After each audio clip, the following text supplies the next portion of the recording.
사랑하는 형제자매 여러분, 혹시 여러분의 가정에도 조용히 마련해둔 작은 기도 공간이 있으신가요? 아마도 그곳에는 십자고상과 함께 온화한 미소로 우리를 내려다보시는 성모 마리아 성상이나 성화가 놓여 있을 겁니다. 우리는 그 앞에서 가족의 평화와 자녀의 건강을 위해 기도하며 성모님의 따뜻한 전구를 청하곤 합니다.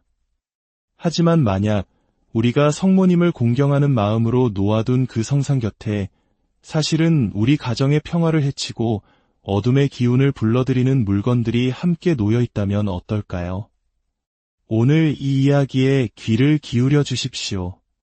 이 메시지가 여러분에게 주시는 하느님의 은총이라 느껴지신다면 좋아요와 구독으로 저희 채널을 응원해 주세요. 여러분의 작은 손길이 이 귀한 가르침이 꼭 필요한 다른 분들에게 닿게 하는 또 하나의 아름다운 기도가 될 것입니다. 여러분의 가정에 언제나 주님의 평화가 가득하기를 기원하며 이제 시작하겠습니다. 우리의 기도가 마치 벽에 막힌 듯 답답하게 느껴지고 특별한 이유 없이 가족 간의 긴장감이 흐르며 신실한 믿음에도 불구하고 집안에 무겁고 어두운 기운이 감도는 이유가 바로 여기에 있을 수 있습니다. 20세기 가장 위대한 성인 중 한 분으로 예수 그리스도의 오상을 몸에 지니고 사셨던 이탈리아의 비오 신부님께서는 생전에 이렇게 경고하셨습니다.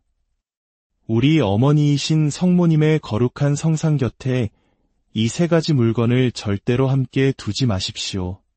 이는 성모님을 깊이 모욕하는 행위일 뿐만 아니라 여러분이 다시는 닫지 못할 영적인 문을 열어버리는 것과 같습니다. 여기서 말하는 세 가지 물건들은 놀랍게도 오늘날 많은 가톨릭 신자들의 가정에서 흔히 발견되는 것들입니다. 이 물건들은 우리도 모르는 사이에 가정의 영적인 분위기를 오염시키고 기도의 흐름을 막으며 심지어 악마의 영향력을 집안으로 끌어들일 수 있습니다. 하지만 대부분의 사람들은 이 사실을 전혀 알지 못합니다. 한번 스스로에게 물어보십시오. 자녀들을 위해 보호해달라고 간절히 기도했지만 여전히 무언가 잘못되고 있다는 느낌을 받은 적은 없으신가요? 집에 성모상을 모시고 있음에도 불구하고 가족 간의 다툼, 악몽, 원인 모를 질병, 무거운 기운이 사라지지 않고 있지는 않습니까? 혹시 나도 모르는 사이에 거룩한 성물 곁에 영적으로 위험한 물건을 놓아두지는 않았을까요?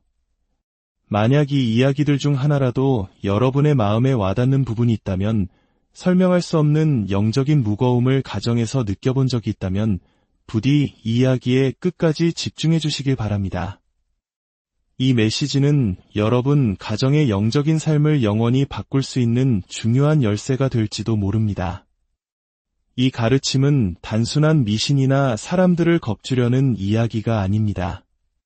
이것은 20세기 가장 위대한 성인 중 한 분이신 피에트렐치나의 성비오, 즉 비오 신부님의 목소리입니다.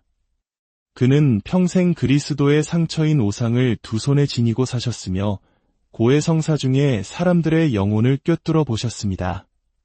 밤마다 감실에서 악마의 물리적인 공격을 받으며 싸우셨고 동시에 다른 장소에 나타나 아픈 이들을 치유하는 기적을 행하셨습니다. 연옥 영혼들과 대화하고 복되신 동정 마리아와 직접 이야기를 나누었던 분입니다.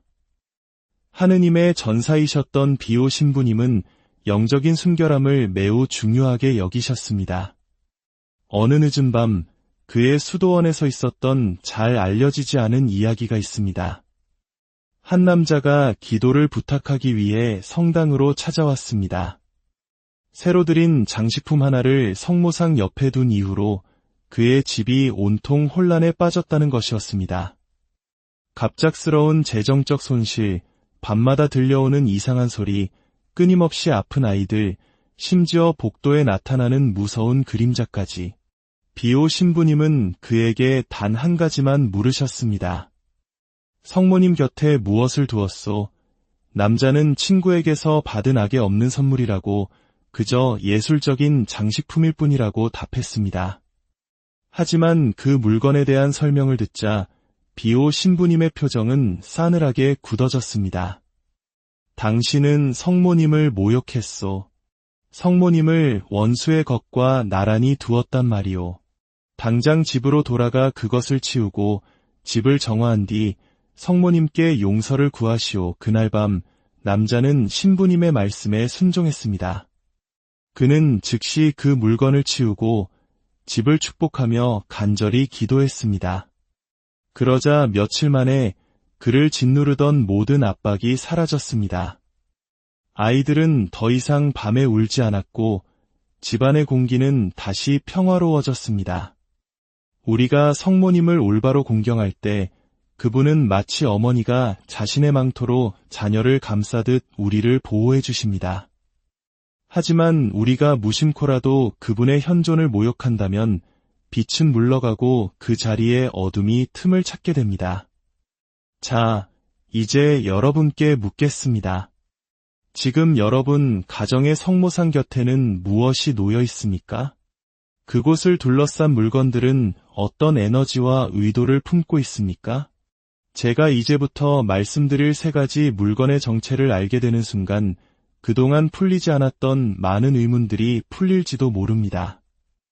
비오 신부님은 생전에 많은 이들이 믿기를 거부했던 사실을 똑똑히 보셨습니다. 바로 독실한 가톨릭 신자라 할지라도 죄 때문만이 아니라 무지 때문에 영적인 문을 무심코 열 수 있다는 것입니다. 그리고 그 무지함의 가장 위험한 형태 중 하나가 바로 성모 마리아의 성상 곁에 그분의 거룩한 현존을 영적으로 오염시키는 물건들을 두는 것입니다. 우리가 가정의 기도 공간을 만들 때를 떠올려 봅시다. 촛대, 묵주, 그리고 성모상을 정성껏 모십니다. 그런데 혹시 그 곁에 여행지에서 사온 작은 기념품, 친구가 선물한 장식품, 혹은 앤티크 가게에서 산 이국적인 물건을 함께 두지는 않았나요? 아니면 유행을 따라 다른 사람의 집에서 보고 예쁘다고 생각해서 무심코 가져다 놓은 것은 없나요? 그 물건은 과연 어떤 영을 품고 있을까요? 어떤 에너지를 끌어당기고 있을까요? 그 안에 숨겨진 상징은 무엇일까요? 비오 신부님은 분명히 말씀하셨습니다.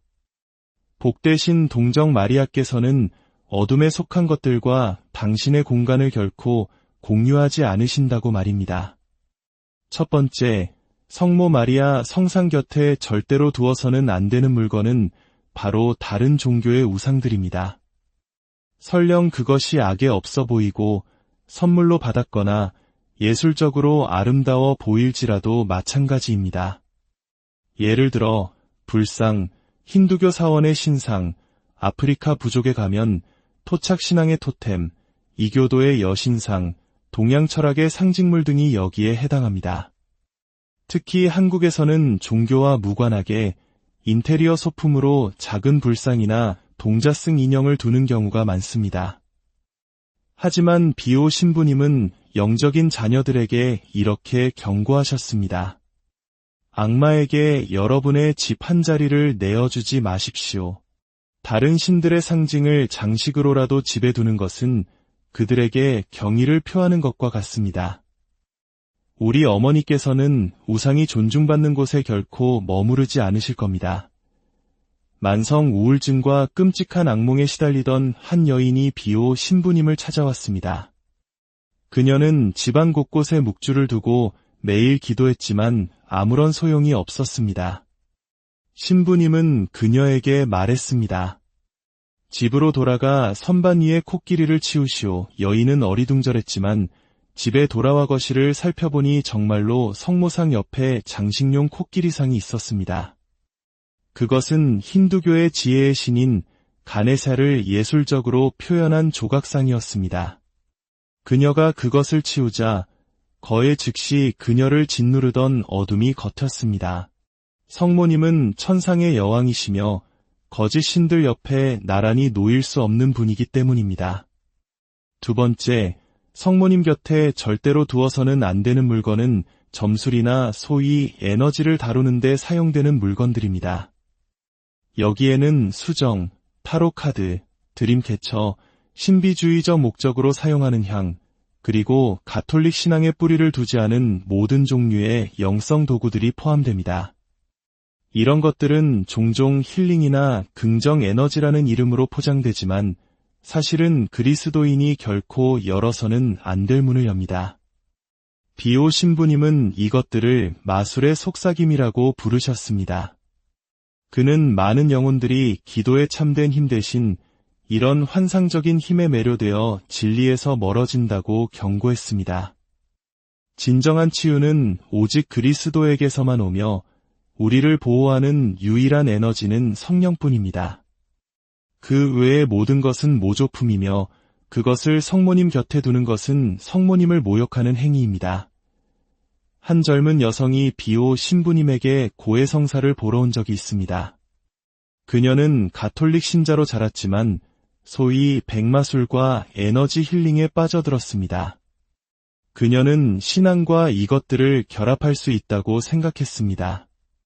그래서 그녀는 자신의 화장대 위 성모상 바로 옆에 에너지를 충전했다는 수정들과 점술 카드를 함께 두었습니다. 비오 신부님은 그녀를 바라보며 말씀하셨습니다. 성모님께 전구를 청하면서 그분 아드님을 십자가에 못 박는 행위들을 그분 곁에 두고 있구나. 빛과 그림자 중 하나를 선택해야 한다.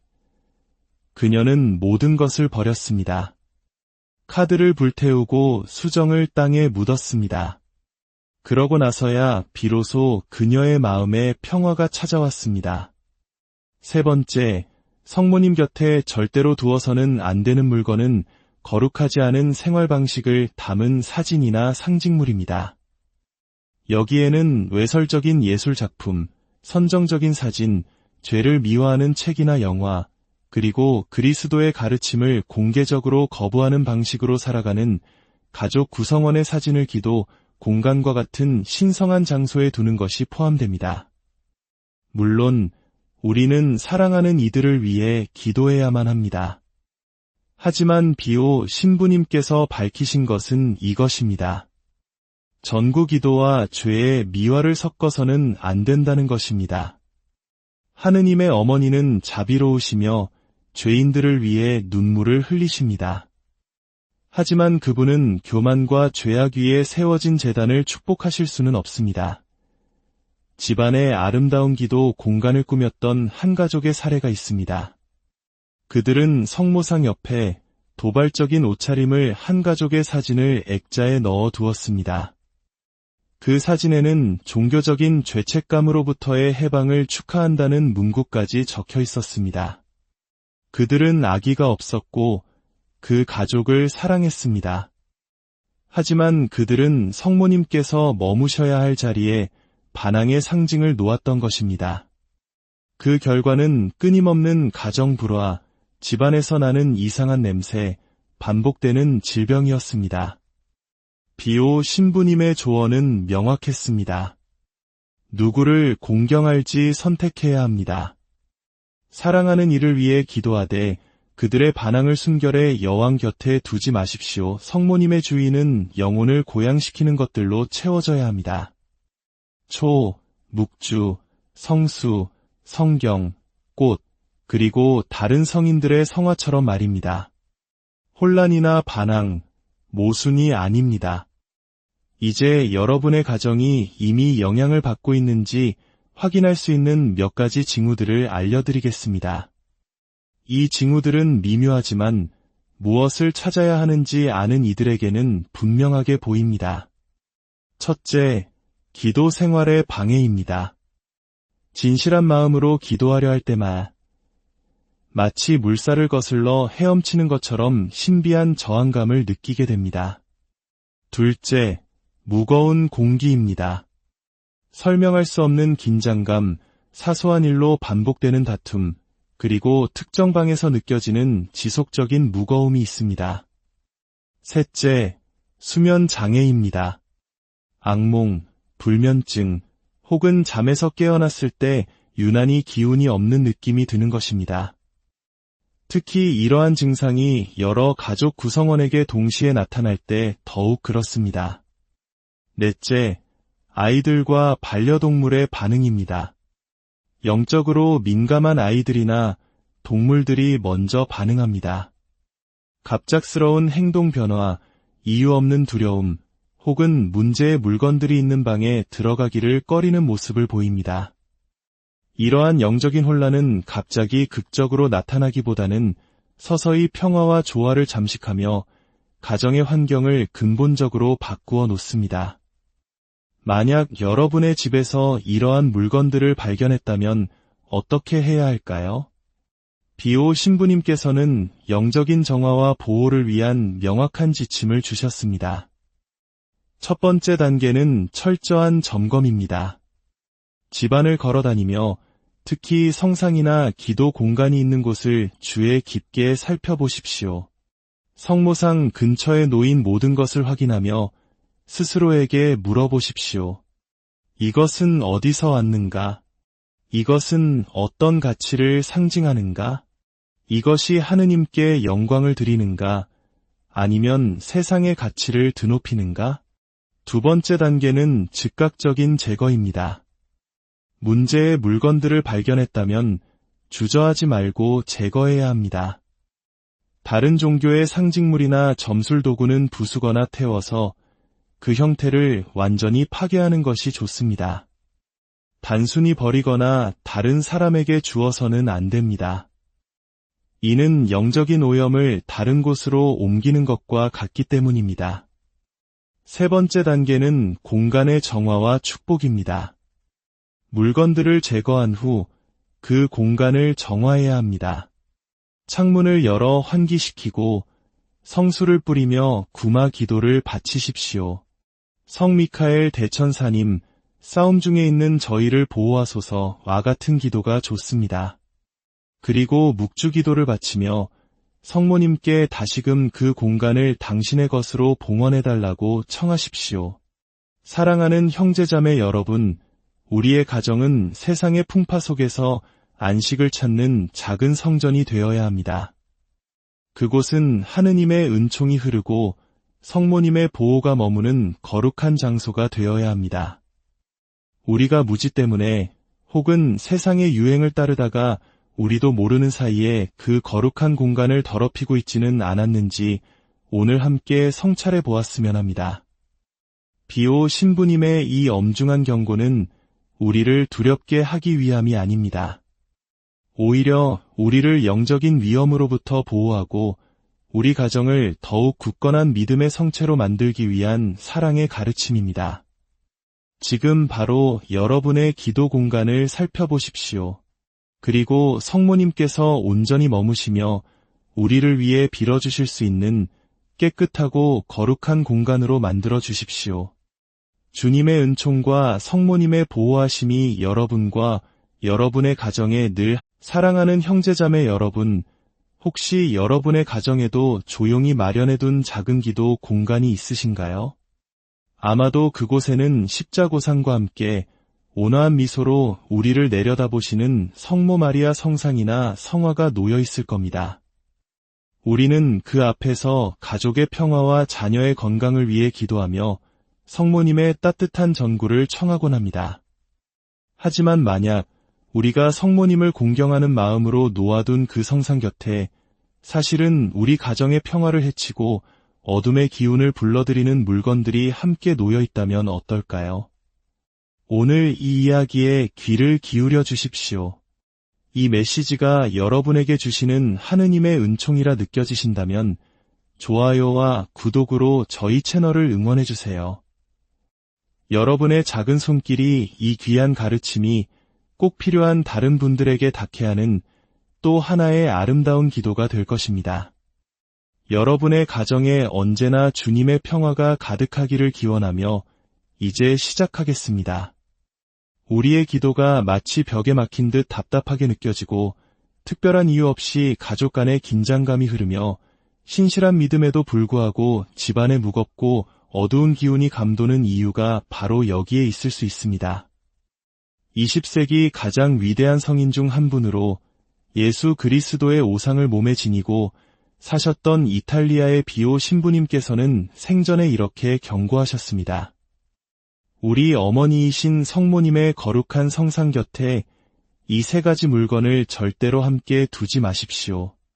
이는 성모님을 깊이 모욕하는 행위일 뿐만 아니라 여러분이 다시는 닫지 못할 영적인 문을 열어버리는 것과 같습니다. 여기서 말하는 세 가지 물건들은 놀랍게도 오늘날 많은 가톨릭 신자들의 가정에서 흔히 발견되는 것들입니다. 이 물건들은 우리도 모르는 사이에 가정의 영적인 분위기를 오염시키고 기도의 흐름을 막으며 심지어 악마의 영향력을 집안으로 끌어들일 수 있습니다. 하지만 대부분의 사람들은 이 사실을 전혀 알지 못합니다. 한번 스스로에게 물어보십시오. 자녀들을 위해 보호해달라고 간절히 기도했지만 여전히 무언가 잘못되고 있다는 느낌을 받은 적은 없으신가요? 집에 성모상을 모시고 있음에도 불구하고 가족 간의 다툼, 악몽, 원인 모를 질병, 무거운 기운이 사라지지 않고 있지는 않습니까? 혹시 나도 모르는 사이에 거룩한 성물 곁에 영적으로 위험한 물건을 놓아두지는 않았을까요? 만약 이 이야기들 중 하나라도 여러분의 마음에 와닿는 부분이 있다면, 설명할 수 없는 영적인 무거움을 가정에서 느껴본 적이 있다면 부디 이 이야기에 끝까지 집중해 주시길 바랍니다. 이 메시지는 여러분 가정의 영적인 삶을 영원히 바꿀 수 있는 중요한 열쇠가 될지도 모릅니다. 이 가르침은 단순한 미신이나 사람들을 겁주려는 이야기가 아닙니다. 이것은 20세기 가장 위대한 성인 중 한 분이신 피에트렐치나의 성비오, 즉 비오 신부님의 목소리입니다. 그는 평생 그리스도의 상처인 오상을 두 손에 지니고 사셨으며 고해 성사 중에 사람들의 영혼을 꿰뚫어 보셨습니다. 밤마다 감실에서 악마의 물리적인 공격을 받으며 싸우셨고 동시에 다른 장소에 나타나 아픈 이들을 치유하는 기적을 행하셨습니다. 연옥 영혼들과 대화하고 복되신 동정 마리아와 직접 이야기를 나누었던 분입니다. 하느님의 전사이셨던 비오 신부님은 영적인 순결함을 매우 중요하게 여기셨습니다. 어느 늦은 밤 그의 수도원에서 있었던 잘 알려지지 않은 이야기가 있습니다. 한 남자가 기도를 부탁하기 위해 성당으로 찾아왔습니다. 새로 들인 장식품 하나를 성모상 옆에 둔 이후로 그의 집이 온통 혼란에 빠졌다는 것이었습니다. 갑작스러운 재정적 손실, 밤마다 들려오는 이상한 소리, 끊임없이 아픈 아이들, 심지어 복도에 나타나는 무서운 그림자까지. 비오 신부님은 그에게 단 한 가지만 물으셨습니다. 성모님 곁에 무엇을 두었소? 남자는 친구에게서 받은 악에 없는 선물이라고 그저 예술적인 장식품일 뿐이라고 답했습니다. 하지만 그 물건에 대한 설명을 듣자 비오 신부님의 표정은 싸늘하게 굳어졌습니다. 당신은 성모님을 모욕했소. 성모님을 원수의 것과 나란히 두었단 말이오. 당장 집으로 돌아가 그것을 치우고 집을 정화한 뒤 성모님께 용서를 구하시오. 그날 밤 남자는 신부님의 말씀에 순종했습니다. 그는 즉시 그 물건을 치우고 집을 축복하며 간절히 기도했습니다. 그러자 며칠 만에 그를 짓누르던 모든 압박이 사라졌습니다. 아이들은 더 이상 밤에 울지 않았고 집안의 공기는 다시 평화로워졌습니다. 우리가 성모님을 올바로 공경할 때 그분은 마치 어머니가 자신의 망토로 자녀를 감싸듯 우리를 보호해 주십니다. 하지만 우리가 무심코라도 그분의 현존을 모욕한다면 빛은 물러가고 그 자리에 어둠이 틈을 찾게 됩니다. 자, 이제 여러분께 묻겠습니다. 지금 여러분 가정의 성모상 곁에는 무엇이 놓여 있습니까? 그곳을 둘러싼 물건들은 어떤 에너지와 의도를 품고 있습니까? 제가 이제부터 말씀드릴 세 가지 물건의 정체를 알게 되는 순간 그동안 풀리지 않았던 많은 의문들이 풀릴지도 모릅니다. 비오 신부님은 생전에 많은 이들이 믿기를 거부했던 사실을 똑똑히 보셨습니다. 바로 독실한 가톨릭 신자라 할지라도 죄 때문만이 아니라 무지 때문에 영적인 문을 무심코 열 수 있다는 것입니다. 그리고 그 무지함의 가장 위험한 형태 중 하나가 바로 성모 마리아의 성상 곁에 그분의 거룩한 현존을 영적으로 오염시키는 물건들을 두는 것입니다. 우리가 가정에 기도 공간을 만들 때를 떠올려 봅시다. 촛대, 묵주, 그리고 성모상을 정성껏 모십니다. 그런데 혹시 그 곁에 여행지에서 사온 작은 기념품, 친구가 선물한 장식품, 혹은 앤티크 가게에서 산 이국적인 물건을 함께 두지는 않았나요? 아니면 유행을 따라 다른 사람의 집에서 보고 예쁘다고 생각해서 무심코 가져다 놓은 것은 없나요? 그 물건은 과연 어떤 영을 품고 있을까요? 어떤 에너지를 끌어당기고 있을까요? 그 안에 숨겨진 상징은 무엇일까요? 비오 신부님은 분명히 말씀하셨습니다. 복되신 동정 마리아께서는 어둠에 속한 것들과 당신의 공간을 결코 공유하지 않으신다고 말입니다. 첫 번째, 성모 마리아 성상 곁에 절대로 두어서는 안 되는 물건은 바로 다른 종교의 우상들입니다. 설령 그것이 악에 없어 보이고 선물로 받았거나 예술적으로 아름다워 보일지라도 마찬가지입니다. 예를 들어 불상, 힌두교 사원의 신상, 아프리카 부족에 가면 토착신앙의 토템, 이교도의 여신상, 동양 철학의 상징물 등이 여기에 해당합니다. 특히 한국에서는 종교와 무관하게 인테리어 소품으로 작은 불상이나 동자승 인형을 두는 경우가 많습니다. 하지만 비오 신부님은 영적인 자녀들에게 이렇게 경고하셨습니다. 악마에게 여러분의 집 한 자리를 내어주지 마십시오. 다른 신들의 상징을 장식으로라도 집에 두는 것은 그들에게 경의를 표하는 것과 같습니다. 우리 어머니께서는 우상이 존중받는 곳에 결코 머무르지 않으실 겁니다. 만성 우울증과 끔찍한 악몽에 시달리던 한 여인이 비오 신부님을 찾아왔습니다. 그녀는 집안 곳곳에 묵주를 두고 매일 기도했지만 아무런 소용이 없었습니다. 신부님은 그녀에게 말했습니다. 집으로 돌아가 선반 위에 코끼리를 치우시오. 여인은 어리둥절했지만 집에 돌아와 거실을 살펴보니 정말로 성모상 옆에 장식용 코끼리상이 있었습니다. 그것은 힌두교의 지혜의 신인 가네샤를 예술적으로 표현한 조각상이었습니다. 그녀가 그것을 치우자 거의 즉시 그녀를 짓누르던 어둠이 걷혔습니다. 성모님은 천상의 여왕이시며 거짓 신들 옆에 나란히 놓일 수 없는 분이기 때문입니다. 두 번째, 성모님 곁에 절대로 두어서는 안 되는 물건은 점술이나 소위 에너지를 다루는 데 사용되는 물건들입니다. 여기에는 수정, 타로 카드, 드림캐쳐, 신비주의적 목적으로 사용하는 향, 그리고 가톨릭 신앙의 뿌리를 두지 않은 모든 종류의 영성 도구들이 포함됩니다.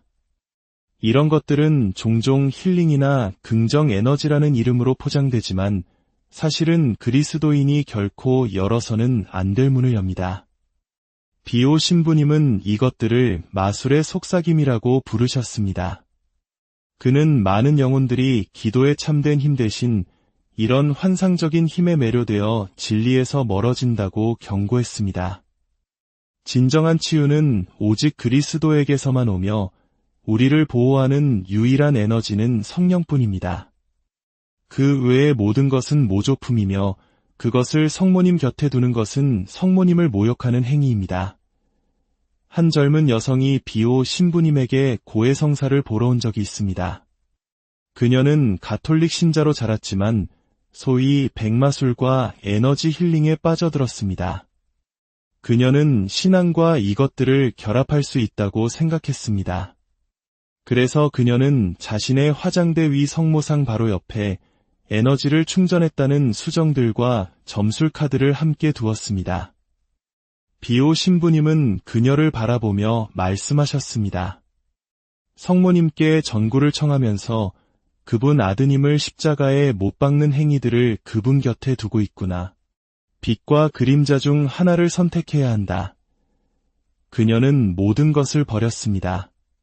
카드를 불태우고 수정을 땅에 묻었습니다. 그러고 나서야 비로소 그녀의 마음에 평화가 찾아왔습니다. 세 번째, 성모님 곁에 절대로 두어서는 안 되는 물건은 거룩하지 않은 생활 방식을 담은 사진이나 상징물입니다. 여기에는 외설적인 예술 작품, 선정적인 사진, 죄를 미화하는 책이나 영화, 그리고 그리스도의 가르침을 공개적으로 거부하는 방식으로 살아가는 가족 구성원의 사진을 기도 공간과 같은 신성한 장소에 두는 것이 포함됩니다. 물론 우리는 사랑하는 이들을 위해 기도해야만 합니다. 하지만 비오 신부님께서 밝히신 것은 이것입니다. 전구 기도와 죄의 미화를 섞어서는 안 된다는 것입니다. 하느님의 어머니는 자비로우시며 죄인들을 위해 눈물을 흘리십니다. 하지만 그분은 교만과 죄악 위에 세워진 제단을 축복하실 수는 없습니다. 집안의 아름다운 기도 공간을 꾸몄던 한 가족의 사례가 있습니다. 그들은 성모상 옆에 도발적인 옷차림을 한 가족의 사진을 액자에 넣어 두었습니다. 그 사진에는 종교적인 죄책감으로부터의 해방을 축하한다는 문구까지 적혀 있었습니다. 그들은 아기가 없었고 그 가족을 사랑했습니다. 하지만 그들은 성모님께서 머무셔야 할 자리에 반항의 상징을 놓았던 것입니다. 그 결과는 끊임없는 가정 불화, 집안에서 나는 이상한 냄새, 반복되는 질병이었습니다. 비오 신부님의 조언은 명확했습니다. 누구를 공경할지 선택해야 합니다. 사랑하는 이를 위해 기도하되 그들의 반항을 순결해 여왕 곁에 두지 마십시오. 성모님의 주의는 영혼을 고양시키는 것들로 채워져야 합니다. 초, 묵주, 성수, 성경, 꽃, 그리고 다른 성인들의 성화처럼 말입니다. 혼란이나 반항, 모순이 아닙니다. 이제 여러분의 가정이 이미 영향을 받고 있는지 확인할 수 있는 몇 가지 징후들을 알려드리겠습니다. 이 징후들은 미묘하지만 무엇을 찾아야 하는지 아는 이들에게는 분명하게 보입니다. 첫째, 기도 생활의 방해입니다. 진실한 마음으로 기도하려 할 때만 마치 물살을 거슬러 헤엄치는 것처럼 신비한 저항감을 느끼게 됩니다. 둘째, 무거운 공기입니다. 설명할 수 없는 긴장감, 사소한 일로 반복되는 다툼, 그리고 특정 방에서 느껴지는 지속적인 무거움이 있습니다. 셋째, 수면 장애입니다. 악몽, 불면증, 혹은 잠에서 깨어났을 때 유난히 기운이 없는 느낌이 드는 것입니다. 특히 이러한 증상이 여러 가족 구성원에게 동시에 나타날 때 더욱 그렇습니다. 넷째, 아이들과 반려동물의 반응입니다. 영적으로 민감한 아이들이나 동물들이 먼저 반응합니다. 갑작스러운 행동 변화, 이유 없는 두려움, 혹은 문제의 물건들이 있는 방에 들어가기를 꺼리는 모습을 보입니다. 이러한 영적인 혼란은 갑자기 극적으로 나타나기보다는 서서히 평화와 조화를 잠식하며 가정의 환경을 근본적으로 바꾸어 놓습니다. 만약 여러분의 집에서 이러한 물건들을 발견했다면 어떻게 해야 할까요? 비오 신부님께서는 영적인 정화와 보호를 위한 명확한 지침을 주셨습니다. 첫 번째 단계는 철저한 점검입니다. 집안을 걸어다니며 특히 성상이나 기도 공간이 있는 곳을 주의 깊게 살펴보십시오. 성모상 근처에 놓인 모든 것을 확인하며 스스로에게 물어보십시오. 이것은 어디서 왔는가? 이것은 어떤 가치를 상징하는가? 이것이 하느님께 영광을 드리는가? 아니면 세상의 가치를 드높이는가? 두 번째 단계는 즉각적인 제거입니다. 문제의 물건들을 발견했다면 주저하지 말고 제거해야 합니다.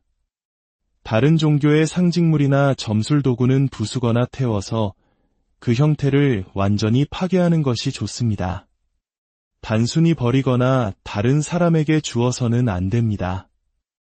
이는 영적인 오염을 다른 곳으로 옮기는 것과 같기 때문입니다. 세 번째 단계는 공간의 정화와 축복입니다.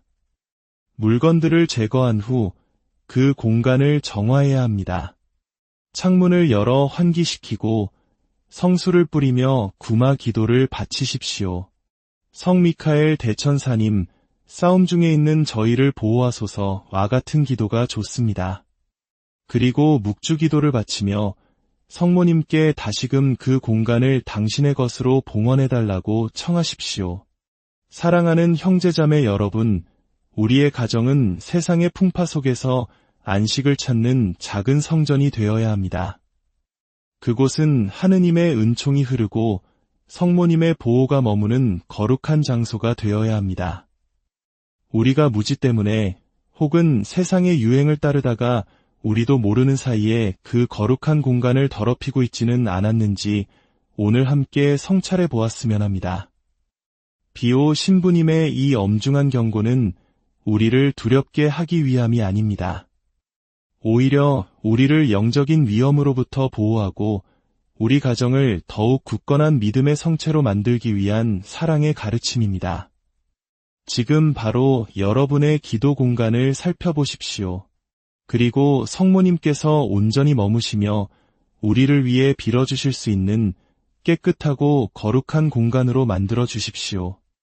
주님의 은총과 성모님의 보호하심이 여러분과 여러분의 가정에 늘 사랑하는 형제자매 여러분, 혹시 여러분의 가정에도 조용히 마련해둔 작은 기도 공간이 있으신가요? 아마도 그곳에는 십자고상과 함께 온화한 미소로 우리를 내려다보시는 성모 마리아 성상이나 성화가 놓여 있을 겁니다. 우리는 그 앞에서 가족의 평화와 자녀의 건강을 위해 기도하며 성모님의 따뜻한 전구를 청하곤 합니다. 하지만 만약 우리가 성모님을 공경하는 마음으로 놓아둔 그 성상 곁에 사실은 우리 가정의 평화를 해치고 어둠의 기운을 불러들이는 물건들이 함께 놓여 있다면 어떨까요?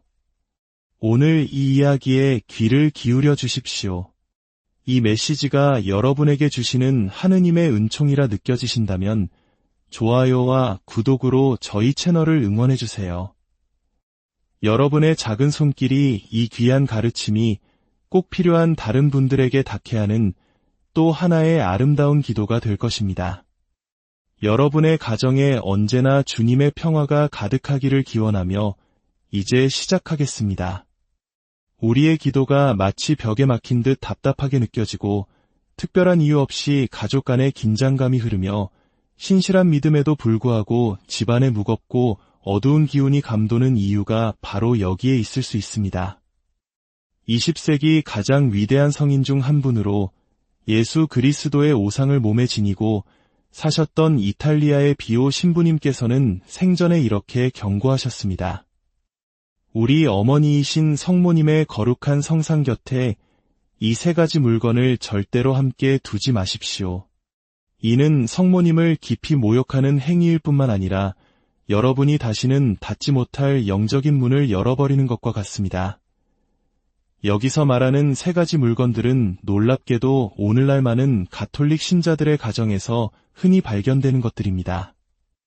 이 물건들은 우리도 모르는 사이에 가정의 영적인 분위기를 오염시키고 기도의 흐름을 막으며 심지어 악마의 영향력을 집안으로 끌어들일 수 있습니다. 하지만 대부분의 사람들은 이 사실을 전혀 알지 못합니다. 한번 스스로에게 물어보십시오. 자녀들을 위해 보호해달라고 간절히 기도했지만 여전히 무언가 잘못되고 있다는 느낌을 받은 적은 없으신가요? 집에 성모상을 모시고 있음에도 불구하고 가족 간의 다툼, 악몽, 원인 모를 질병, 무거운 기운이 사라지지 않고 있지는 않습니까? 혹시 나도 모르는 사이에 거룩한 성물 곁에 영적으로 위험한 물건을 놓아두지는 않았을까요? 만약 이 이야기들 중 하나라도 여러분의 마음에 와닿는 부분이 있다면 설명할 수 없는 영적인 무거움을 가정에서 느껴본 적이 있다면 부디 이 이야기에 끝까지 집중해 주시길 바랍니다. 이 메시지는 여러분 가정의 영적인 삶을 영원히 바꿀 수 있는 중요한 열쇠가 될지도 모릅니다. 이 가르침은 단순한 미신이나 사람들을 겁주려는 이야기가 아닙니다. 이것은 20세기 가장 위대한 성인 중 한 분이신 피에트렐치나의 성비오, 즉 비오 신부님의 목소리입니다. 그는 평생 그리스도의 상처인 오상을 두 손에 지니고 사셨으며 고해 성사 중에 사람들의 영혼을 꿰뚫어 보셨습니다. 밤마다 감실에서 악마의 물리적인 공격을 받으며 싸우셨고 동시에 다른 장소에 나타나 아픈 이들을 치유하는 기적을 행하셨습니다. 연옥 영혼들과 대화하고 복되신 동정 마리아와 직접 이야기를 나누었던 분입니다. 하느님의 전사이셨던 비오 신부님은 영적인 순결함을 매우 중요하게 여기셨습니다. 어느 늦은 밤 그의 수도원에서 있었던 잘 알려지지 않은 이야기가 있습니다. 한 남자가 기도를 부탁하기 위해 성당으로 찾아왔습니다. 새로 들인 장식품 하나를 성모상 옆에 둔 이후로 그의 집이 온통 혼란에 빠졌다는 것이었습니다. 갑작스러운 재정적 손실, 밤마다 들려오는 이상한 소리, 끊임없이 아픈 아이들, 심지어 복도에 나타나는 무서운 그림자까지. 비오 신부님은 그에게 단 한 가지만 물으셨습니다. 성모님 곁에 무엇을 두었소? 남자는 친구에게서 받은 악에 없는 선물이라고 그저 예술적인 장식품일 뿐이라고 답했습니다. 하지만 그 물건에 대한 설명을 듣자 비오 신부님의 표정은 싸늘하게 굳어졌습니다. 당신은 성모님을 모욕했소. 성모님을 원수의 것과 나란히 두었단 말이오. 당장 집으로 돌아가 그것을 치우고 집을 정화한 뒤 성모님께 용서를 구하시오. 그날 밤 남자는 신부님의 말씀에 순종했습니다. 그는 즉시 그 물건을 치우고 집을 축복하며 간절히 기도했습니다. 그러자 며칠 만에 그를 짓누르던 모든 압박이 사라졌습니다. 아이들은 더 이상 밤에 울지 않았고 집안의 공기는 다시 평화로워졌습니다. 우리가 성모님을 올바로 공경할 때 그분은 마치 어머니가 자신의 망토로 자녀를 감싸듯 우리를 보호해 주십니다. 하지만 우리가 무심코라도 그분의 현존을 모욕한다면 빛은 물러가고 그 자리에 어둠이 틈을 찾게 됩니다. 자, 이제 여러분께 묻겠습니다. 지금 여러분 가정의 성모상 곁에는 무엇이 놓여 있습니까? 그곳을 둘러싼 물건들은 어떤 에너지와 의도를 품고 있습니까? 제가 이제부터 말씀드릴 세 가지 물건의 정체를 알게 되는 순간 그동안 풀리지 않았던 많은 의문들이 풀릴지도 모릅니다. 비오 신부님은 생전에 많은 이들이 믿기를 거부했던 사실을 똑똑히 보셨습니다. 바로 독실한 가톨릭 신자라 할지라도 죄 때문만이 아니라 무지 때문에 영적인 문을 무심코 열 수 있다는 것입니다. 그리고 그 무지함의 가장 위험한 형태 중 하나가 바로 성모 마리아의 성상 곁에 그분의 거룩한 현존을 영적으로 오염시키는 물건들을 두는 것입니다. 우리가 가정에 기도 공간을 만들 때를 떠올려 봅시다. 촛대, 묵주, 그리고 성모상을 정성껏 모십니다. 그런데 혹시 그 곁에 여행지에서 사온 작은 기념품, 친구가 선물한 장식품, 혹은 앤티크 가게에서 산 이국적인 물건을 함께 두지는 않았나요? 아니면 유행을 따라 다른 사람의 집에서 보고 예쁘다고 생각해서 무심코 가져다 놓은 것은 없나요? 그 물건은 과연 어떤 영을 품고 있을까요? 어떤 에너지를 끌어당기고 있을까요? 그 안에 숨겨진 상징은 무엇일까요? 비오 신부님은 분명히 말씀하셨습니다. 복되신 동정 마리아께서는 어둠에 속한 것들과 당신의 공간을 결코 공유하지 않으신다고 말입니다. 첫 번째, 성모 마리아 성상 곁에 절대로 두어서는 안 되는 물건은 바로 다른 종교의 우상들입니다. 설령 그것이 악에 없어 보이고 선물로 받았거나 예술적으로 아름다워 보일지라도 마찬가지입니다. 예를 들어 불상, 힌두교 사원의 신상, 아프리카 부족에 가면 토착신앙의 토템, 이교도의 여신상, 동양 철학의 상징물 등이 여기에 해당합니다. 특히 한국에서는 종교와 무관하게 인테리어 소품으로 작은 불상이나 동자승 인형을 두는 경우가 많습니다. 하지만 비오 신부님은 영적인 자녀들에게 이렇게 경고하셨습니다. 악마에게 여러분의 집 한 자리를 내어주지 마십시오. 다른 신들의 상징을 장식으로라도 집에 두는 것은 그들에게 경의를 표하는 것과 같습니다. 우리 어머니께서는 우상이 존중받는 곳에 결코 머무르지 않으실 겁니다. 만성 우울증과 끔찍한 악몽에 시달리던 한 여인이 비오 신부님을 찾아왔습니다.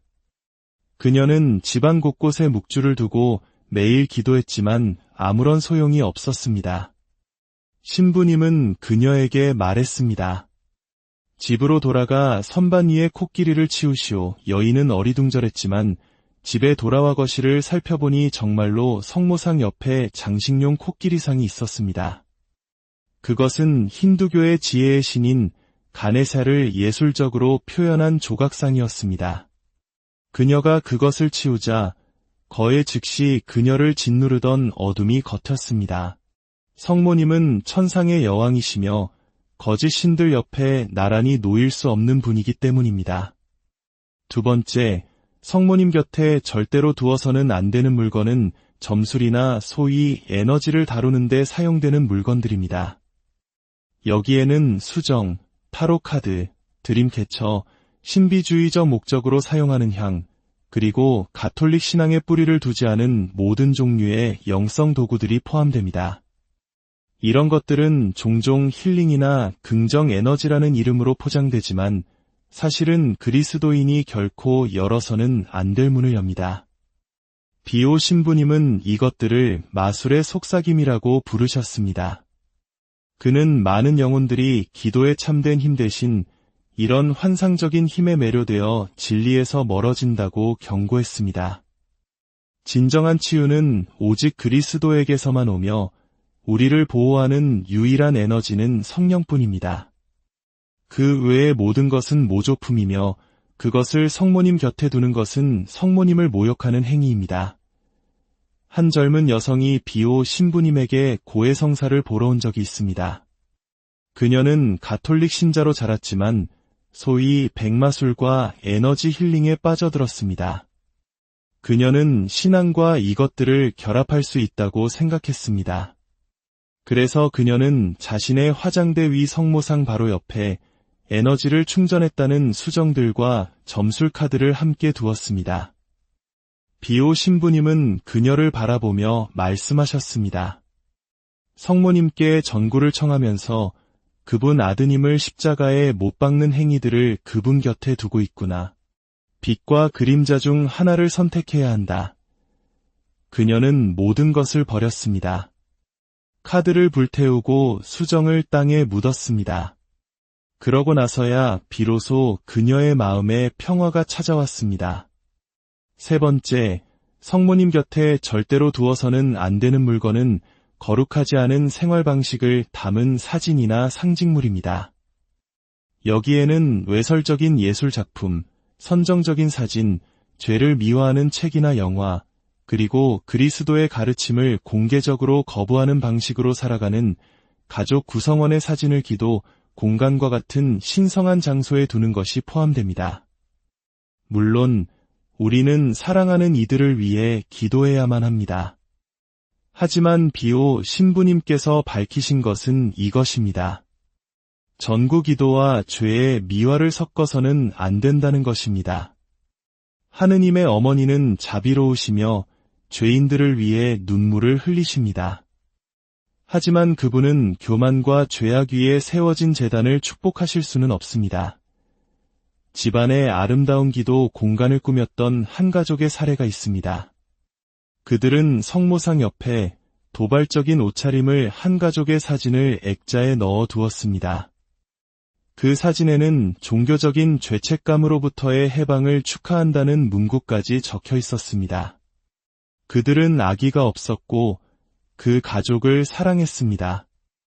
하지만 그들은 성모님께서 머무셔야 할 자리에 반항의 상징을 놓았던 것입니다. 그 결과는 끊임없는 가정 불화, 집안에서 나는 이상한 냄새, 반복되는 질병이었습니다. 비오 신부님의 조언은 명확했습니다. 누구를 공경할지 선택해야 합니다. 사랑하는 이를 위해 기도하되 그들의 반항을 순결해 여왕 곁에 두지 마십시오. 성모님의 주의는 영혼을 고양시키는 것들로 채워져야 합니다. 초, 묵주, 성수, 성경, 꽃, 그리고 다른 성인들의 성화처럼 말입니다. 혼란이나 반항, 모순이 아닙니다. 이제 여러분의 가정이 이미 영향을 받고 있는지 확인할 수 있는 몇 가지 징후들을 알려드리겠습니다.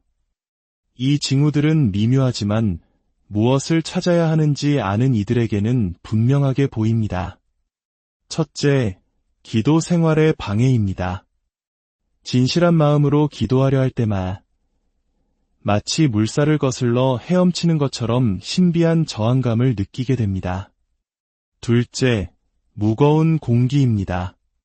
설명할 수 없는 긴장감, 사소한 일로 반복되는 다툼, 그리고 특정 방에서 느껴지는 지속적인 무거움이 있습니다. 셋째, 수면 장애입니다. 악몽, 불면증, 혹은 잠에서 깨어났을 때 유난히 기운이 없는 느낌이 드는 것입니다. 특히 이러한 증상이 여러 가족 구성원에게 동시에 나타날 때 더욱 그렇습니다. 넷째, 아이들과 반려동물의 반응입니다. 영적으로 민감한 아이들이나 동물들이 먼저 반응합니다. 갑작스러운 행동 변화, 이유 없는 두려움, 혹은 문제의 물건들이 있는 방에 들어가기를 꺼리는 모습을 보입니다. 이러한 영적인 혼란은 갑자기 극적으로 나타나기보다는 서서히 평화와 조화를 잠식하며 가정의 환경을 근본적으로 바꾸어 놓습니다. 만약 여러분의 집에서 이러한 물건들을 발견했다면 어떻게 해야 할까요? 비오 신부님께서는 영적인 정화와 보호를 위한 명확한 지침을 주셨습니다. 첫 번째 단계는 철저한 점검입니다.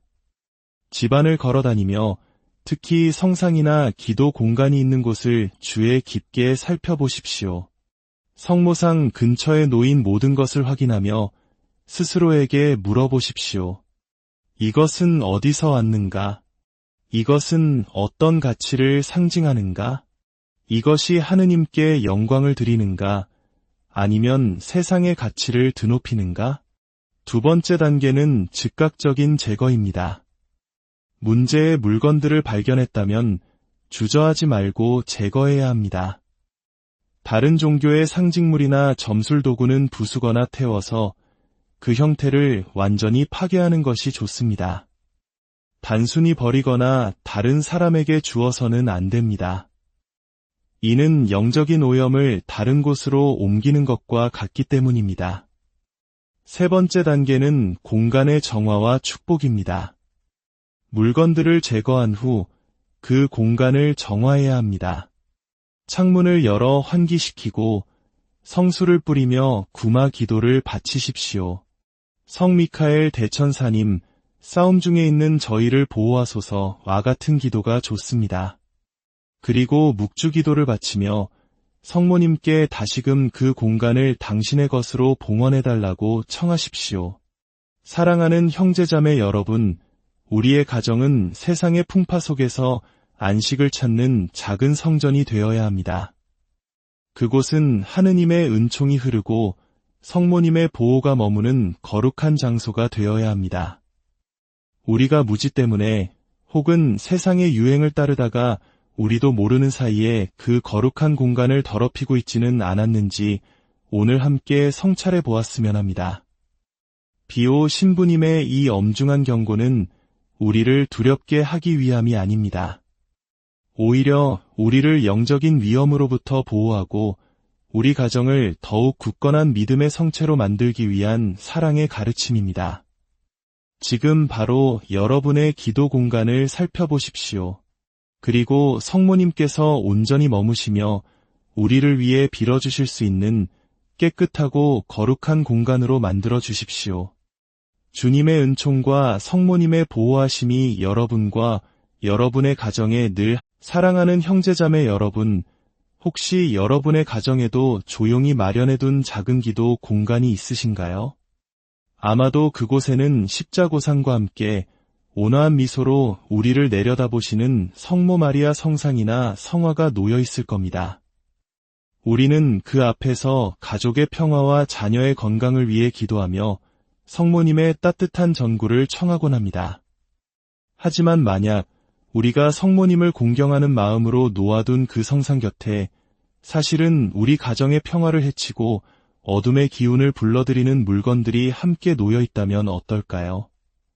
오늘 이 이야기에 귀를 기울여 주십시오.